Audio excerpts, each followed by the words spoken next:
Good morning. आज हम करेंगे रेशियो एंड प्रोपोर्शन का सेकंड पार्ट, ठीक है। और काफ़ी इम्पॉर्टेंट है ये।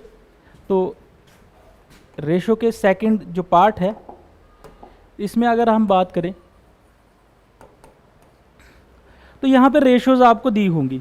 हमने लास्ट जो लेक्चर है उसमें किया था कि आपको दो चीज़ें पता होनी चाहिए। कल हमने निकाल दिया था कॉमन रेशियो जो है वो कैसे फाइंड आउट करते हैं।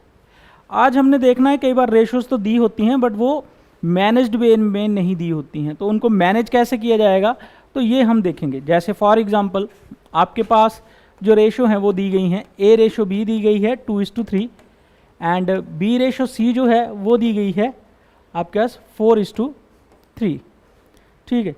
तो आपने क्या करना है, A ratio B ratio C निकालनी है। तो इस केस में आपने दो रूल हैं वो आप दोनों अप्लाई कर सकते हैं।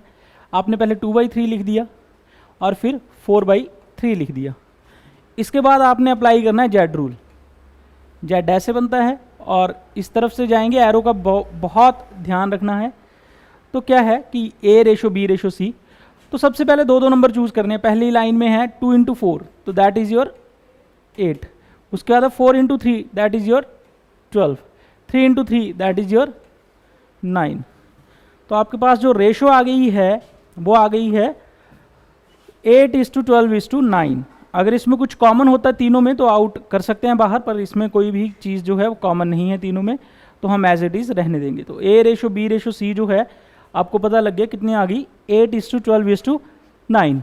बट जब आप एग्जामिनेशन में जाते हो तब आपके पास इतना समय नहीं रहता है कि आप ऐसे सॉल्व करें। तो आपके पास ये है 2:3 है, 4:3 है। तो आपने क्या करना है, सबसे पहले फर्स्ट को फर्स्ट से मल्टीप्लाई कर देना है।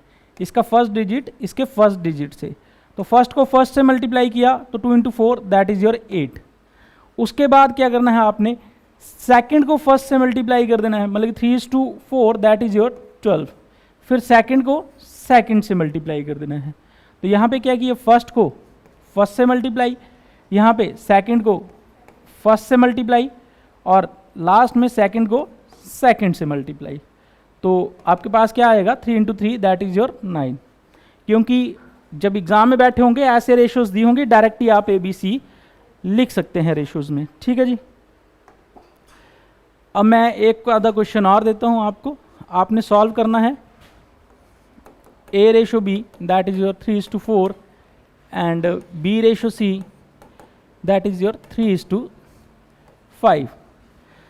then you have to find A ratio B ratio C। अगर आपने फाइंड कर लिया होगा तो हम चलते हैं। तो मैंने बताया था हम फर्स्ट को सबसे पहले फर्स्ट से मल्टीप्लाई करेंगे, 3 × 3 दैट इज योर 9। फिर क्या करेंगे, सेकंड को फर्स्ट से मल्टीप्लाई करेंगे, कितना आ गया 3 × 4 12। फिर क्या करेंगे, सेकंड को सेकंड से मल्टीप्लाई करेंगे, 4 × 5 दैट इज योर 20। अब इनमें भी कोई चीज़ कॉमन नहीं है, ठीक है। फिर कई बार फंस जाते हैं हम, कहाँ पे फंसेंगे, तो दैट इज योर अगर आपके पास है A ratio B that is your 2:3 and C ratio B that is your 4:3, sorry 3:4 लिखे अभी, 3:4। तो इस केस में हमने क्या करना है, सबसे पहला हमारा काम जो होगा, हमें जो सीक्वेंस चाहिए होता ए रेशो बी और दूसरा चाहिए होता बी रेशो सी। तो यहाँ पे उल्टा कर देना है, बी रेशो सी क्या बन जाएगा, तो ये बन जाएगा 4:3। अब आराम से हम सॉल्व कर सकते हैं। एक रेशो है हमारे पास 2:3 और दूसरी रेशो है 4:3। तो ए रेशो बी रेशो सी हम इजीली निकाल सकते हैं। फर्स्ट को फर्स्ट से मल्टीप्लाई करना है, 8 आ गया। सेकंड को फर्स्ट से मल्टीप्लाई करना है, 12 आ गया। और सेकंड को सेकंड से, दैट इज योर 9। तो अगर ऐसा किसी के पास कंफ्यूजन हो जाए तो आप आराम से जो क्वेश्चन है वो कर सकते हैं। अब चलते हैं next. A ratio B is equal to 3:4 and C ratio B is equal to आपके पास है 4:5। तो कैसे करेंगे आप, उल्टा कर लो इसे ज़रा, चलो 5:4 कर लो। अब करें,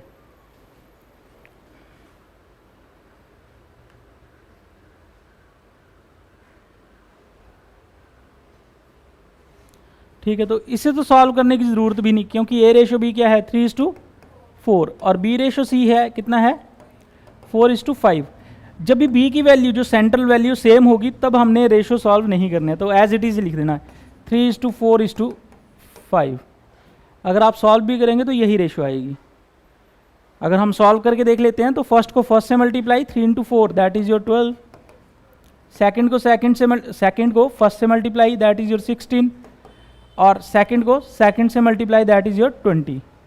अब इनमें कॉमन क्या है, 4 इज़ कॉमन, तो यहाँ पे 4 कॉमन है, तो क्या करेंगे हम, वो तीनों में से आउट कर देंगे, आउट करके निकाल देना उसे।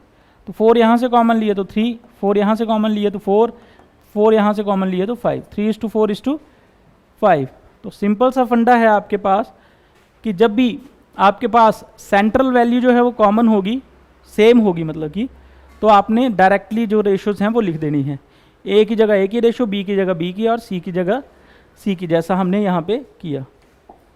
चलिए जी, नेक्स्ट क्वेश्चन आपके पास है, अगर हमारे पास ऐसे रेशो आ जाते हैं A ratio B 2:3 and C ratio A that is your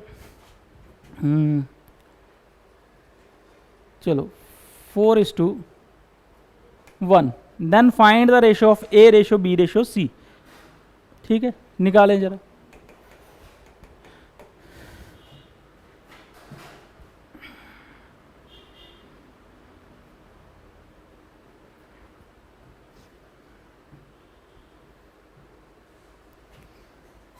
तो इन दैट केस एक दिक्कत आ रही है, क्या दिक्कत आ रही है कि बी दोनों में नहीं है, दोनों में क्या है ए, तो हमें क्या करना पड़ेगा, ए को सेंटर में लेके आना है। तो हम क्या करेंगे, सी रेशो ए हमें पता है 4:1, दूसरा क्या है ए रेशो बी है, ए रेशो बी है 2:3। अब सेंटर में लेके आ जाना है ए को। हम क्या करेंगे, अब जो रेशो आएगी वो आएगी सी रेशो ए रेशो बी। हमें चाहिए थी ए रेशो बी रेशो सी, पर हम निकाल लेंगे। कैसे निकालेंगे, पहले इनको सॉल्व कर लो। तो फर्स्ट को फर्स्ट से मल्टीप्लाई 8, सेकंड को फर्स्ट से मल्टीप्लाई 2, सेकंड को सेकंड से मल्टीप्लाई 3। अब हमें ए के पार्ट्स भी पता है, बी के भी पता है और सी के भी पता है, तो लिख लो जैसे भी पूछा है। ए के पार्ट्स हैं 2, बी के हैं 3 और सी के हैं 8, then this is your answer. तो आपने चिंता नहीं करनी है अगर आगे पीछे भी होते हैं। अब यहाँ से चाहे सी रेशो ए पूछ लो तो सी के पार्ट्स और ए के लिखने हैं, जैसे सी बाई ए पूछा आपसे तो क्या लिखेंगे आप 8/2 दैट इज़ योर 4:1। ठीक है, अब बी रेशो ए पूछा है तब तो आसान ही है, बी रेशो ए 3:2।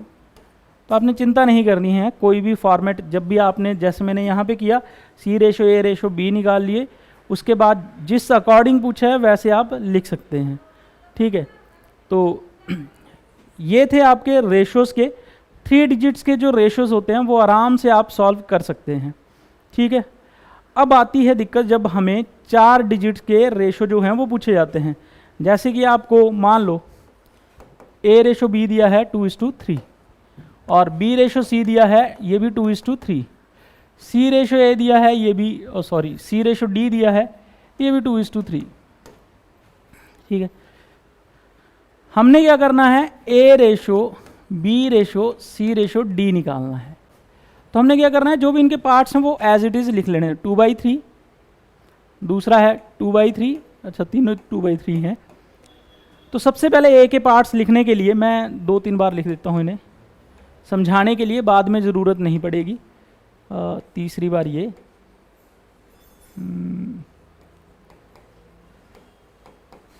तो सबसे पहले आपने क्या करना है, जब भी ए के पार्ट्स लिखने हैं तो सबके न्यूमिनेटर्स मतलब कि अंश, ऊपर वाली वैल्यू का अंश, नीचे वाली को हर। ठीक है, और ऊपर वाली को न्यूमिनेटर और नीचे वाली को डिनोमिनेटर। तो सारे के सारे न्यूमिनेटर जो है वो आपने मल्टीप्लाई कर देने हैं। तो 2 × 2 × 2 कितना आ जाएगा 8। ठीक है, उसके बाद आपने क्या करना है, जैसे जैसे एक स्टेप आगे बढ़ते जाएंगे एक डिनोमिनेटर पिक करते जाना है। अब एक स्टेप नीचे आए तो एक डिनोमिनेटर और 2 न्यूमिनेटर्स, ठीक है। तो क्या आया आपके पास 3 इंटू 2 इंटू 2, तो 3 इंटू 2 इंटू 2, 3 इंटू 2 6, 6 इंटू 2 12। अगले स्टेप पे आए, एक और डिनोमिनेटर पिक कर लेना है, एक हर और पिक कर लेना है। ये 2 आपके पास डिनोमिनेटर हो गए और एक बचा आपके पास न्यूमिनेटर्स। तो क्या आ जाएगा 3 इंटू 3 इंटू 2, 3 इंटू 3 9, 9 इंटू 2 18। अब एक और स्टेप जाएंगे आगे, तो तीनों की तीनों क्या आ जाएंगे डिनोमिनेटर्स, ठीक है। Then 3 into 3 into 3 that is your 27। तो ये आपकी रेशो आ गई है A ratio B ratio C ratio D की, ठीक है। अगर 4 डिजिट्स होते हैं तो आपने कैसे रेशोज़ को फाइंड आउट करना है, तो वो मैंने आपको बताया है, तो आपने ऐसे फाइंड आउट कर लेना है, ठीक है जी। अब एक क्वेश्चन मैं आपको देता हूँ, आप सॉल्व करेंगे। A ratio B 2:3, B ratio C that is your 2:1 and C ratio D that is your 3:4। Then find the ratio of A ratio B ratio C ratio D. चलिए जी फाइंड आउट करें।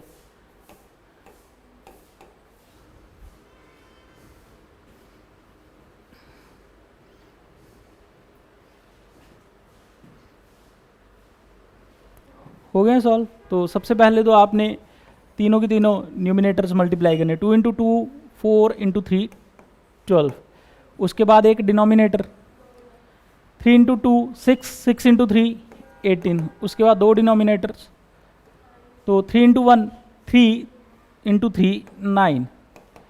And में तीनों की तीनों denominator 3:1:4, 3 into 1 3 और into 4 12। तो ये आपके पास जो है A ratio B ratio C ratio D आ चुका है। तो ये कुछ एक प्रॉब्लम्स थी जो आपको फेस करनी पड़ सकती थी, तो हमने इसके सॉल्व जो है वो कर लिया है। अच्छा, एक क्वेश्चन और जो है, जैसे कई बार बोलते हैं A is equal to 3 times of B, ठीक है। तो हम क्या करेंगे, ए रेशो बी कैसे निकालेंगे, तो यहाँ पे इसका मतलब है 3/1। तो ए से बी इस तरफ से दूसरी तरफ जाएगा तो डिवाइड हो जाएगा, और इस तरफ क्या बन गया 3/1, ठीक है।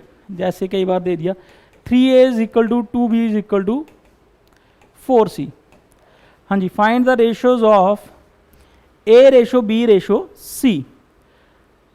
तो इन दैट केस आप क्या करोगे, इन दैट केस आप सबसे पहले लोगे 3a is equal to 2b को, ए रेशो बी निकाल लेंगे। ए रेशो बी, ए यहाँ पे है बी यहाँ पे है, तो इनको पहले ऐसे लिख लो। अब 3 जो यहाँ पे था दूसरी तरफ चला जाएगा तो क्या हो जाएगा डिवाइड, तो ए रेशो बी हमारे पास क्या आ गया 2/3। Same as it is 2b is equal to 4c। तो b/c क्या आ जाएगा, 4 यहाँ पे 2 दूसरी तरफ चला जाएगा 4/2। तो ये आ गया आपके पास 2/1। तो ए रेशो बी भी आपको पता है 2:3 और बी रेशो सी भी पता है 2:1। निकाल सकते हैं आप ए रेशो बी रेशो सी। तो फर्स्ट को फर्स्ट से मल्टीप्लाई 2:2 4, सेकंड को फर्स्ट से मल्टीप्लाई 3:2 6, और सेकंड को सेकंड से मल्टीप्लाई दैट इज योर 3:1 3। तो ये आपके पास है, और इससे आपको पता लग जाएगा कि क्वेश्चन की जो रेशोज हैं वो आपके सामने आ चुके हैं, ठीक है। तो अब हम 2-4 क्वेश्चन जो हैं वो प्रैक्टिस के कर लेते हैं। अब रेशोज भी आपको पता लग गया कैसे फाइंड आउट करते हैं। आपको जो है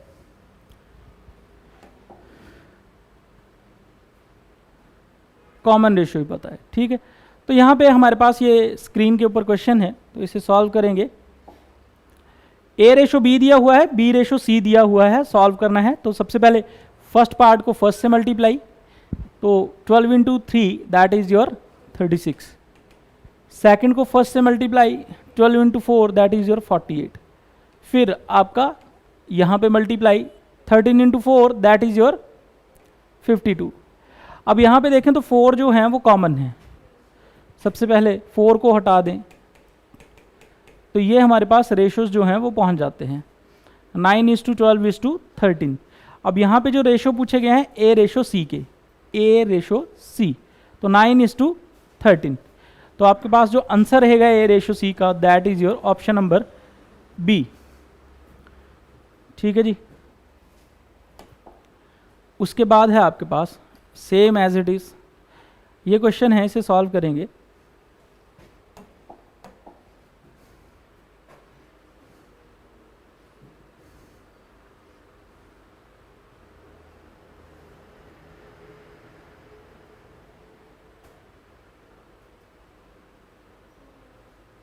हो गया, क्या आंसर आया? तो सबसे पहले 2 × 4 8, 3 × 4 12 एंड 3 × 5 15। तो option number C is your right answer. चलिए जी, थोड़ा सा आगे है क्वेश्चन, ये दिस वन करें जी सॉल्व। 8th question.